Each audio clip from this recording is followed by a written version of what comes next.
Peddapalli MP సెగ్మెంట్లో Congress party MP అభ్యర్థి doctor వంశీకృష్ణను గెలిపించాలని కోరారు పిసిసి కార్యదర్శి అనిల్ కుమార్. పెద్దపల్లి సెగ్మెంట్లో నేతకాని సామాజిక ఓటర్లు వంశీకృష్ణకు ఓట్లు వేసి గెలిపించాలని పిలుపునిచ్చారు. బీజేపీ పాలకులు రాజ్యాంగాన్ని మార్చాలని కుట్ర చేస్తున్నారని ఆరోపించారు. వంశీకృష్ణ పార్లమెంటుకు వెళితే పెద్దపల్లి అభివృద్ధి చెందుతుందన్నారు అనిల్ కుమార్. ఎన్నికల్లో భాగంగా ఈరోజు చివరి దశ. మేము ప్రతి ఒక్క నియోజకవర్గం పెద్దపల్లి పార్లమెంట్లో తిరుగుతూ ప్రతి మహార్ కమ్యూనిటీకి, నేతకాని కమ్యూనిటీకి, మాలీ కమ్యూనిటీలో ప్రతి బహుజన కుటుంబానికి మేము గడప గడపకు వెళ్ళి విన్నవించుకున్నాం. ఈరోజు డాక్టర్ వంశీకృష్ణకు మనము కాంగ్రెస్ పార్టీ ఓటు పైన ఓసి భారీ మెజార్టీతో గెలిపించాలి, అవకాశం కల్పించాలి. ఒకవేళ కాంగ్రెస్ పార్టీ ఓటు వేయకపోతే రాజ్యాంగమే ప్రమాదంలో ఉంది. కాబట్టి మన రిజర్వేషన్లు పోయే ప్రమాదం ఉంది. కాబట్టి ఖచ్చితంగా కాంగ్రెస్ పార్టీకి వంశీకృష్ణకి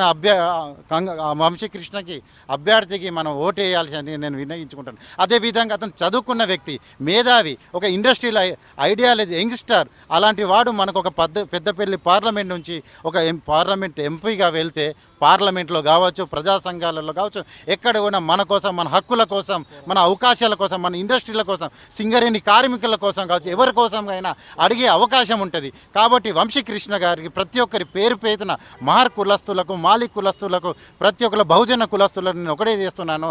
ఖచ్చితంగా వంశీకృష్ణ గారికి ఓటేయండి, కాంగ్రెస్ పార్టీకి ఓటేయండి, ఒక ఓటేసి గెలిపించండి అని నేను పేరు పేరున పెద్దపల్లి పార్లమెంట్